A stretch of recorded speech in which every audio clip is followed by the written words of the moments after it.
And as a gamer, I was excited to touch something that was close to my personal passion and my personal hobby. But it really got me thinking and looking at the entertainment space more broadly. So while that company was all about shoppable video, it had me looking at what was going on in entertainment in general. And at the time, gaming was just having its sort of come out moment. It was, Ninja was on The Tonight Show. People all of a sudden were talking about gaming. And I decided at that point to pivot everything I was doing, whether it was investing, whether it was media, whether it was consulting, everything I was doing to gaming. I was convinced that I had a thesis that gaming was going to be the biggest industry on the planet.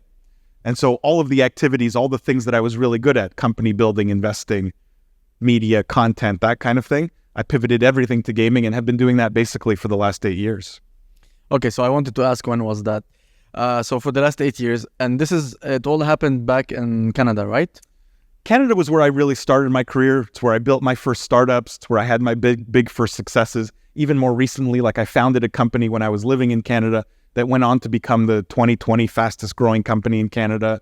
So I had big success in the tech and startup scene in Canada, but I really left Canada in 2015, 2016 and moved to the US. So I was in New York for many years before being in the Middle East. Cool. And what were these companies about? Like the companies you founded or the companies that you ran? It's interesting because technology, if you look at venture and tech over the last 25 years, there's always some hot cycle, right? There's always the next hot thing. Today we talk about AI and gaming and Web3 and metaverse, right? They all come in these cycles, but that's not a new phenomenon.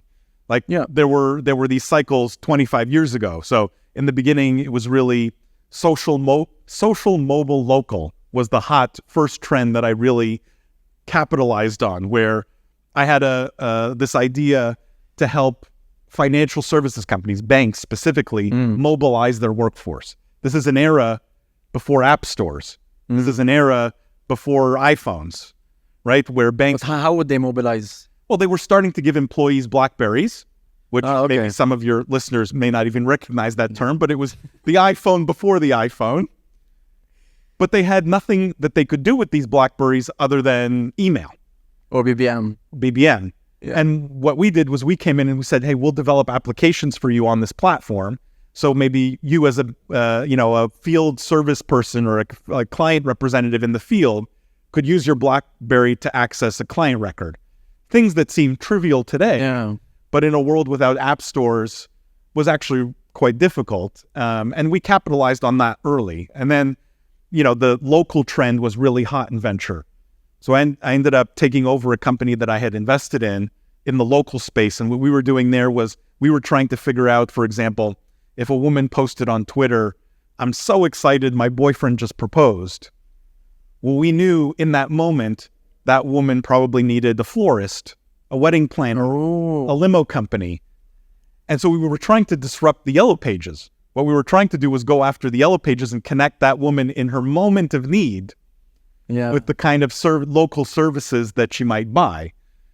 I had some success there, despite the fact that even today, Google has not fully disrupted Yellow Pages. In fact, there's an entire generation that still think Yellow Pages is relevant. But I think steadily over the decades, my career has been about what is that future trend and how do I capitalize on it? Yeah. Interesting. And then you got into gaming after the investment in the video shopping platform. Yep. What was your first experience in the gaming space, in the business of gaming? Yeah, I think my first experience was actually an interesting one, and it drove a lot of what I focused on in those early days. So first of all, I started from a thesis, which is how I've always done my own investing, how I've managed my own career. I start with a thesis that not only I believe in, but that I think I can convince other people of.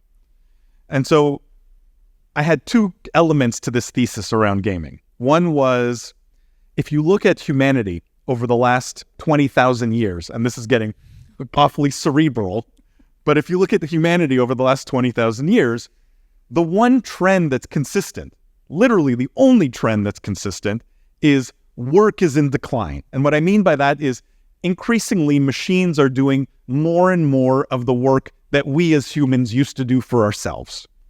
And this is machines in all forms. It could be a piece of software, it could be a robot, it could be literally just a machine. But increasingly, machines are doing more of the stuff we used to do for us. And with AI, the hot trend of the day, this is accelerating.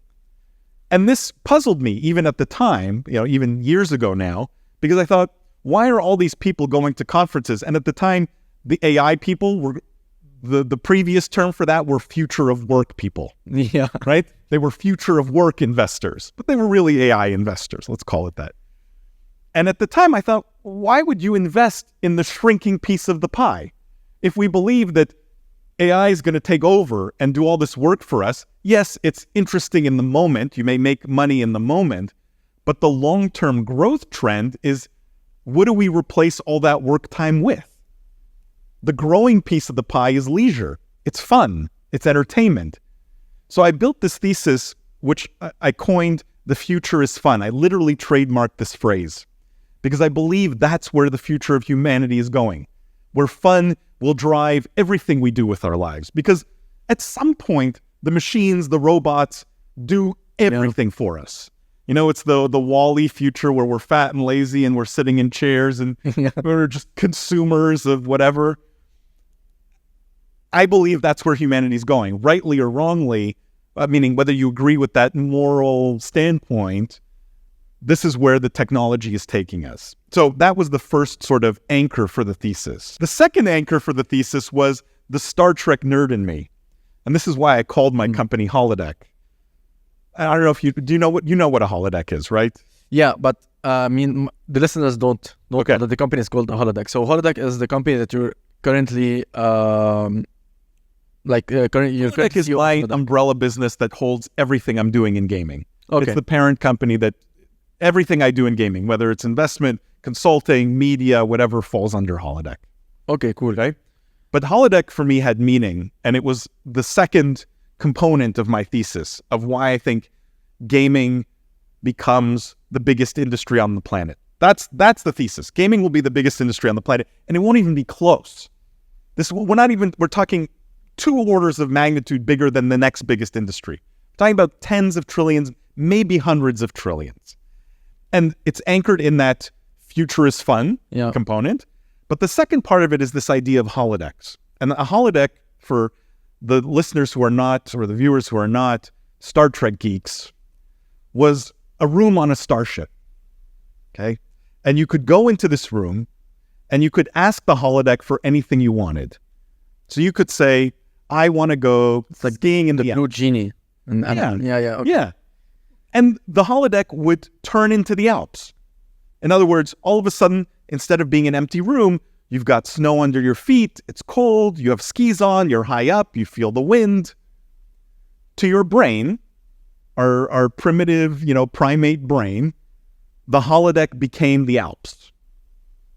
I believe firmly, I'm convinced, that human beings are going to develop holodecks. It's coming faster than people think. Star Trek has maybe the best track record of predicting future technology than any other show ever invented. And we can argue maybe Gene Roddenberry was an alien from the future, the creator of Star Trek, or maybe engineers who grew up watching the show like me just wanted to build what they saw. But holodecks are coming. And if you at least agree with that piece, well, the implications of holodecks are deep, very deep. This disrupts humanity in a way we've never seen before. It's a bigger disruptor than the printing press, the wheel, and the railroad all in one. And I'll tell you why. Because even those things didn't disrupt every industry. Holodecks change everything. And I'm talking about travel. Holodecks completely disrupt the travel industry. Why would I get on a plane and then a stinky bus and then be harassed by a ton of beggars to go stand 200 meters away from the pyramids and take a picture when I can go stand in a holodeck and go climb the pyramids? And to my brain, and this is where I think people get hung up, no, I want the real life experience, I want to touch and feel. I'm telling you, the holodeck will replicate reality in every aspect. Your brain will not know the difference. And so travel gets disrupted. Education, because we learn through play. Retail gets disrupted. All of retail is going towards more experiential, right? Well, the holodeck is that on steroids. But how would this holodeck look like? How would I interact with that? So I think this is where some people get hung up. Because we look at the state of technology today and we say, oh, it's, VR goggles. And I don't want to go around with goggles on my face. Okay, that's the state of the art today. And despite that very crude technology, because I'll argue it's basically just lenses and some, it's a mobile phone and some lenses. Despite that, it's still very good at convincing us that it's real. Yeah. I often use, have you ever done the walk the plank? Yeah. Right? Like where you get in an elevator. Thing that you can do. Yeah. Like your conscious brain knows 2 minutes ago you were standing on solid ground. Yeah, your brain gets tricked. It gets tricked very easily. And if you look at some of the psychologists who have done studies on this, like our brain is very easy to fool. Yeah. Remarkably easy. So do I think we will end up with goggles 10, 15, 20 years from now? No. Do I have the answer in terms of what the holodeck looks like in implementation? It may be a room like Star Trek with force fields and floors that move in all directions. And already we've seen even Disney announced something called Holo Tiles. They're stealing my holodeck branding. Holo Tiles and like all of these technologies are being built. I've seen technologies to mimic scent, mimic taste. But I think the end result is probably something close. If you put a gun to my head and said, what does the implementation of the holodeck look like 20 years from now? I think most likely it's like Neuralink. That's the on-ramp and off-ramp. In other words, you don't need fancy equipment and fancy rooms. You need to be you need to be tricked. That's it. So if I have direct access to the part of your brain processing these things, I don't need to produce a fake scent. I don't need to produce a fake touch. I can do it all direct. So I think it's more Matrix style where we plug in than maybe anything else. Interesting. Okay, this is too deep. I did not expect to start this deep, but it gets me to the place where I ask you, this is what got you into gaming? I mean, apart from the video shopping company, you're telling me that you're calling this company Holodeck because it's a thing that inspired you as a young engineer. Where are you today in that vision? I mean, you started Holodeck. Yeah. And what have you done since then? I think so. That realization that the future is fun, that the holodecks were going to change humanity. They call me the prophet. Most people know me as the prophet, spelled with an F. Yeah. F-I-T. F-I-T. There's a reason for this, because I'm very pragmatic about the things that I do. In other words, I try not to get hung up on this is bad for humanity or this is good for humanity. Where I focus is, will this happen, regardless of how Paul Dawalibi feels? And if I think it will, how do I make money from it?